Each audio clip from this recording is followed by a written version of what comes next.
होते हैं अणुसूत्र प्रोपेन का C3H8, ये इसके अणुसूत्र हैं। इलेक्ट्रॉन पहले आप डाल लो, एक लिख लो हेडिंग, चाहे लिखना चाहो तो। इसके अणुसूत्र जैसे प्रोपेन का संरचना सूत्र, क्या लिखेंगे?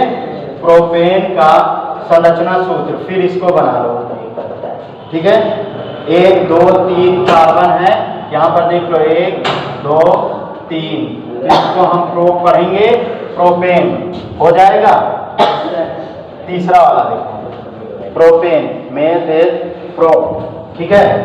तो प्रोपेन अभी IUPAC ने हम जब पढ़ाएंगे ना तो आपको ये अच्छे समझ में आ जाएगा। सूत्र पहले इसको डालो, प्रोपेन का संरचना सूत्र, इसको बना दो, ठीक। फिर उसके बाद हेडिंग क्या डालेंगे? प्रोपेन का इलेक्ट्रॉन बिंदु सूत्र, तो यहाँ पर बना दो इसको, ठीक है। एक एक हाइड्रोजन का एक एक कक्षा होती है बिंदु, इसका सूत्र वही लिखा आप? किसका? इलेक्ट्रॉन बिंदु, ये है ना, ये इलेक्ट्रॉन बिंदु। और अरे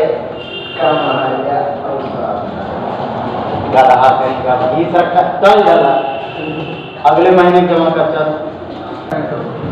किसी भी कक्षा में इलेक्ट्रॉनों का प्रवेश कैसे होता है मैंने आपको पहले भी बताया था, फिर से बता दे रहा हूँ। किसी भी कक्षा में इलेक्ट्रॉनों का प्रवेश 2n² के अनुसार होता है, ठीक है। ये मैंने आपको बताया था, फिर से समझ लो।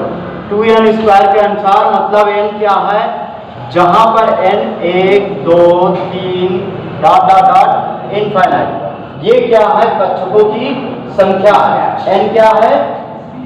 कक्षकों की संख्या है। पहली कक्षा में कितने इलेक्ट्रॉन रह सकते हैं, दूसरी कक्षा में कितने इलेक्ट्रॉन, तीसरी में, चौथी में, पांचवी में कितने इलेक्ट्रॉन रह सकते हैं, ये चीज मैंने आपको बताया। तो कैसे निकालेंगे? पहली कक्षा के लिए हमें निकालना है तो 2n,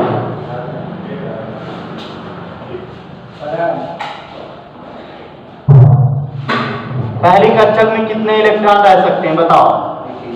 2, n की वैल्यू 1, n क्या है? कक्षकों की संख्या। पहली कक्षा के लिए निकालेंगे तो 1 रखेंगे, दूसरी कक्षा यहाँ 2, तीसरी कक्षा 3 रखेंगे। अब यहाँ पर क्या है? 2 गुणे 1 का स्क्वायर क्या होता है? 1 होता है, तो 2 ही करना 2। पता चला पहली कक्षा में कितने इलेक्ट्रॉन? 2 इलेक्ट्रॉन। उसके बाद दूसरी कक्षा के लिए निकालो, तो दूसरी कक्षा के लिए, दूसरी कक्षा में कितने इलेक्ट्रॉन रह सकते हैं? 2 गुणे में n की वैल्यू 2 का फिर स्क्वायर, n पर स्क्वायर था ना, 2 पर स्क्वायर, तो ये कितना हो जाएगा? कितना हो जाएगा? 2 गुणे 2 का स्क्वायर 4 होता है, 4 गुना 8 इलेक्ट्रॉन। पता चला हमें दूसरी कक्षा में कितने इलेक्ट्रॉन है? 8, ठीक है। क्या कर रहे हो? पता चला दूसरी कक्षा में। तीसरी कक्षा के लिए निकालो, तो तीसरी कक्षा में इलेक्ट्रॉन कितने रह सकते हैं?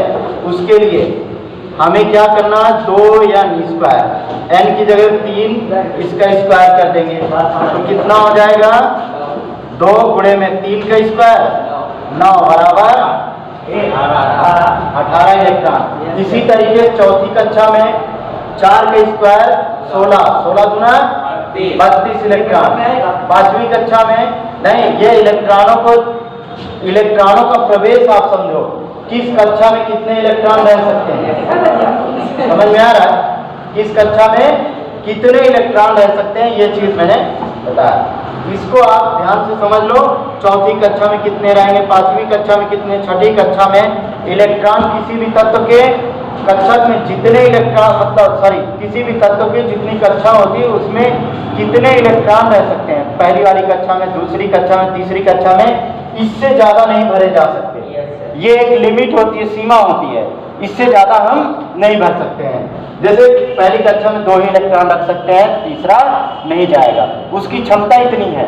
फिर उसके बाद अगली कक्षा में, जो अगला कक्षा है, दूसरी कक्षा में 8 इलेक्ट्रॉन रख सकते हैं, उससे ज्यादा नहीं।